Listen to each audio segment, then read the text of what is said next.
आज का दिन भूटान के लिए, भूटान के राज परिवार के लिए और विश्व शांति में विश्वास रखने वाले सभी लोगों के लिए बहुत अहम है। सदियों से भारत और भूटान का संबंध बहुत ही गहन, आत्मीय और सांस्कृतिक नाता रहा है और इसलिए इस महत्वपूर्ण अवसर पर शामिल होना भारत का और मेरा कमिटमेंट था। लेकिन आज मैं यहाँ बहुत भारी मन से आया हूँ। कल शाम दिल्ली में हुई भयावह घटना ने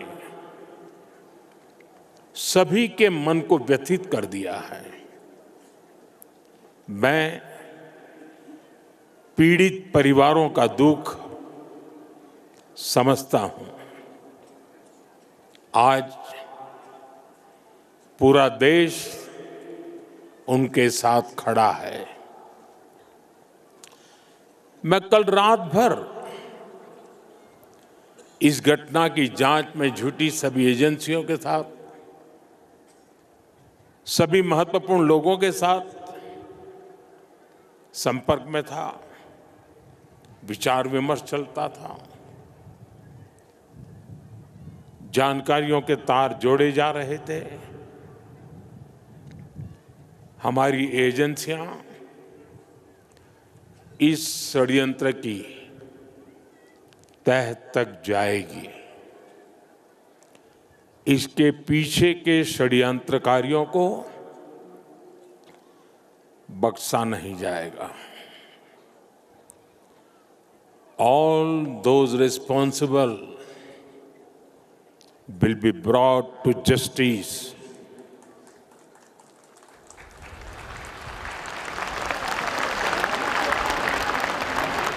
साथियों, आज यहाँ एक तरफ गुरु पद्म संभव के आशीर्वाद के साथ ग्लोबल पीस प्रेयर फेस्टिवल का आयोजन हो रहा है। दूसरी ओर भगवान बुद्ध के पिपरहवा अवशेषों के दर्शन हो रहे हैं और इनके सब के साथ हम सब his majesty the fourth king के 70वें जन्मदिन समारोह का साक्षी बन रहे हैं। ये आयोजन इतने सारे लोगों की गरिमामय उपस्थिति, इसमें भारत और भूटान के रिश्तों की मजबूती नजर आती है।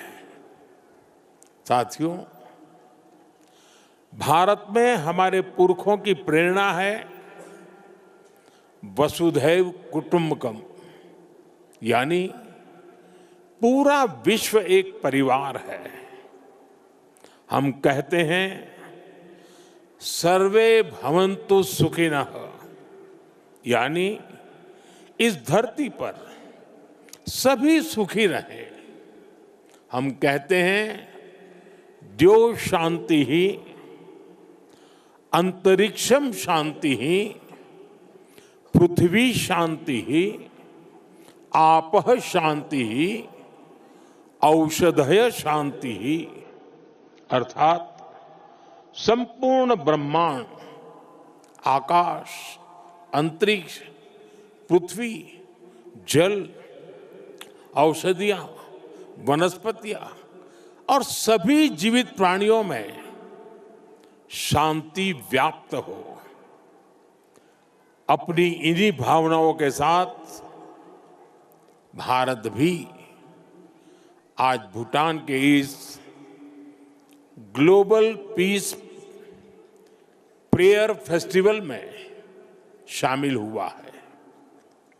आज दुनिया भर से आए संत एक साथ विश्व शांति की प्रार्थना कर रहे हैं और उसमें 140 करोड़ भारतीयों की प्रार्थनाएं भी शामिल है। वैसे यहां बहुत लोगों को पता नहीं होगा, वडनगर जहां मेरा जन्म हुआ बौद्ध परंपरा से जुड़ी एक पुण्य भूमि रही है और वाराणसी जो मेरी कर्मस्थली है वो भी बौद्ध श्रद्धा का शिखर स्थल है। इसलिए इस समारोह में आना विशेष है। मेरी प्रार्थना है कि शांति का ये दीप भूटान के, विश्व के हर घर को आलोकित करे। साथियों, भूटान के his majesty the fourth king का उनका जीवन विजडम, सिंप्लिसिटी, करेज और राष्ट्र के प्रति सेल्फलेस सर्विस का संगम है। उन्होंने 16 वर्ष की बहुत छोटी आयु में ही बड़ी जिम्मेदारी संभाली, अपने देश को एक पिता जैसा स्नेह दिया और अपने देश को एक विजन के साथ आगे बढ़ाया। 34 वर्षों के अपने शासनकाल में उन्होंने भूटान की विरासत और विकास दोनों को साथ लेकर चले। भूटान में लोकतांत्रिक व्यवस्थाओं की स्थापना से लेकर बॉर्डर एरिया में शांति स्थापना कराने तक हिज मैजेस्टी ने एक निर्णायक भूमिका निभाई। आपने ग्रॉस नेशनल हैप्पीनेस का जो विचार दिया है वो आज पूरी दुनिया में ग्रोथ को डिफाइन करने का एक अहम पैरामीटर बन चुका है। आपने दिखाया है कि नेशन बिल्डिंग केवल जीडीपी से नहीं बल्कि मानवता की भलाई से होती है। साथियों, भारत और भूटान की फ्रेंडशिप को मजबूती देने में भी उनका बहुत बड़ा योगदान रहा है।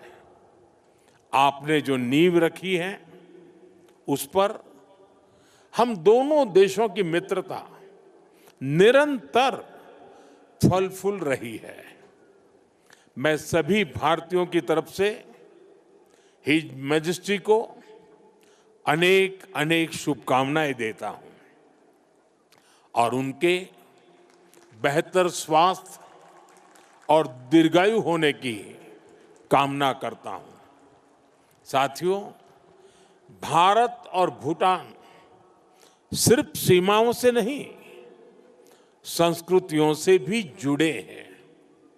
हमारा रिश्ता वैल्यूज का है, इमोशंस का है, पीस का है, प्रोग्रेस का है। 2014 में प्रधानमंत्री पद की शपथ लेने के बाद मुझे अपनी पहली विदेश यात्रा में भूटान आने का अवसर मिला था। मैं आज भी उस यात्रा को याद करता हूं तो मन भावनाओं से भर जाता है। भारत और भूटान के संबंध इतने सशक्त और समृद्ध हैं। हम मुश्किलों में भी साथ थे, हमने चुनौतियों का सामना भी मिलकर किया और आज जब हम प्रोग्रेस की प्रॉस्पेरिटी की तरफ चल पड़े हैं तब भी हमारा साथ और मजबूत हो रहा है। His majesty the king Bhutan को नई ऊंचाई की ओर ले जा रहे हैं। भारत और भूटान के बीच विश्वास और विकास की जो साझेदारी है, वो इस पूरे विजन के लिए बहुत बड़ा मॉडल है। साथियों, आज जब हम दोनों देश तेजी से आगे बढ़ रहे हैं, तो इस ग्रोथ को हमारी एनर्जी पार्टनरशिप और गति दे रही है। भारत भूटान हाइड्रो पावर साझेदारी की नींव भी his majesty the fourth king के नेतृत्व में रखी गई थी।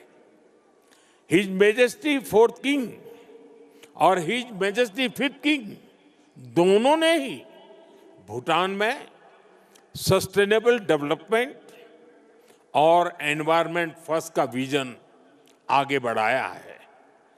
आपके इसी विजन की नींव पर आज भूटान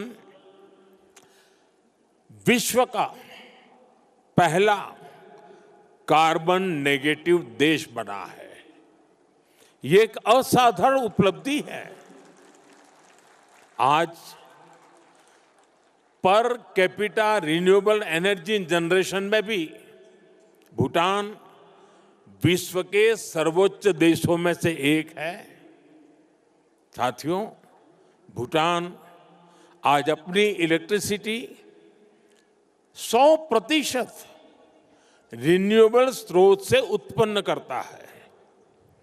इस क्षमता का विस्तार करते हुए आज एक और बड़ा कदम उठाया जा रहा है।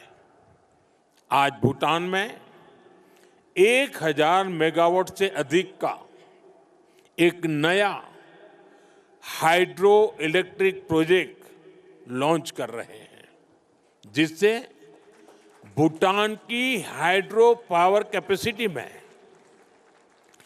40% की बढ़ोतरी हुई है। इतना ही नहीं, लंबे समय से रुके हुए एक और हाइड्रो इलेक्ट्रिक प्रोजेक्ट पर भी फिर से काम शुरू होने जा रहा है।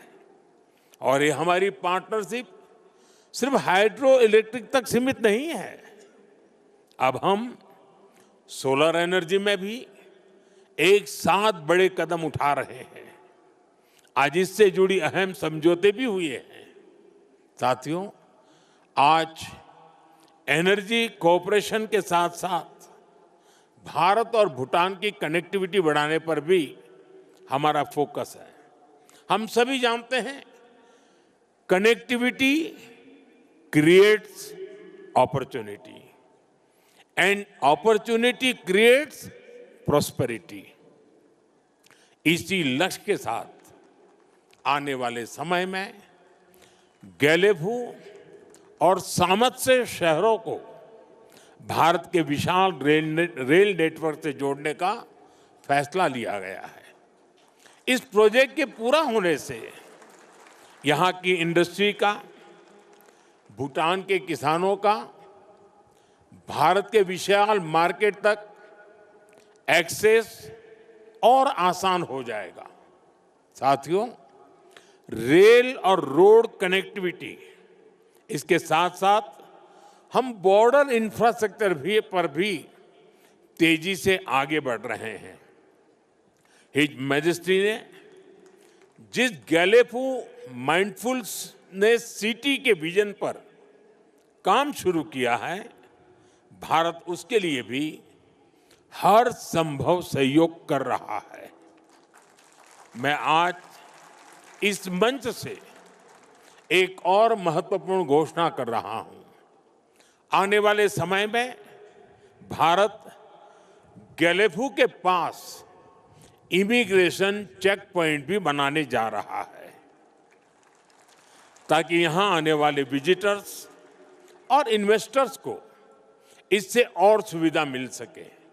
साथियों, भारत और भूटान की प्रगति और समृद्धि एक दूसरे से जुड़े हुए हैं और इसी भावना से भारत सरकार ने पिछले वर्ष भूटान के 5 ईयर प्लान के लिए 10,000 करोड़ रुपीस सहयोग की घोषणा की थी।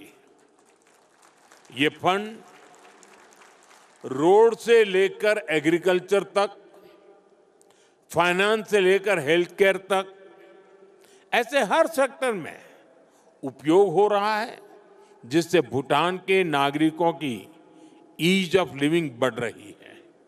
बीते समय में भारत ने ऐसे कई मेजर्स लिए हैं जिससे भूटान के लोगों को एसेंशियल आइटम्स की निरंतर सप्लाई मिलती रहे। और अब तो यहां यूपीआई पेमेंट्स की सुविधा का भी विस्तार हो रहा है। हम इस दिशा में भी काम कर रहे हैं कि भूटान के नागरिकों को भी भारत आने पर यूपीआई सुविधा मिले। साथियों, भारत और भूटान के बीच की इस मजबूत पार्टनरशिप का सबसे ज्यादा फायदा हमारे यूथ को हो रहा है।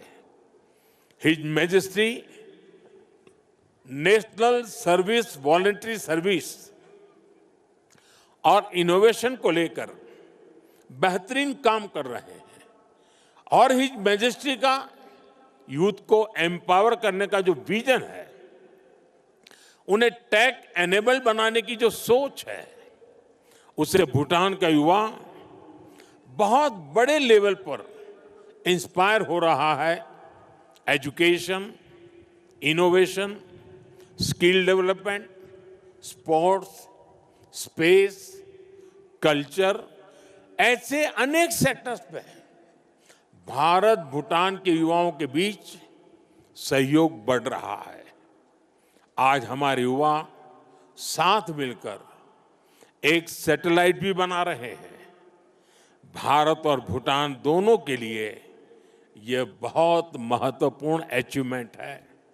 साथियों, भारत और भूटान के संबंधों की एक बड़ी शक्ति हमारे लोगों के बीच का आत्मिक संबंध है।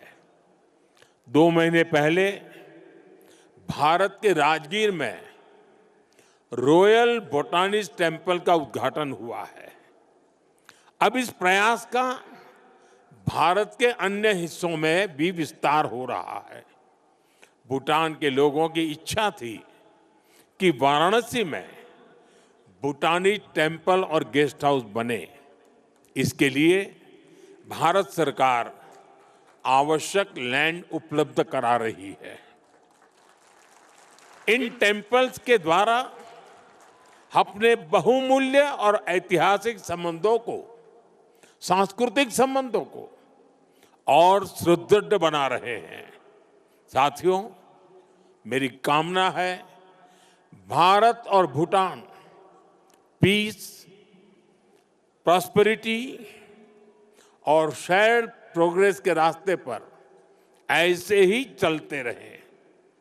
भगवान बुद्ध और गुरु रिनपोछे का आशीर्वाद हम दोनों देशों पर बना रहे।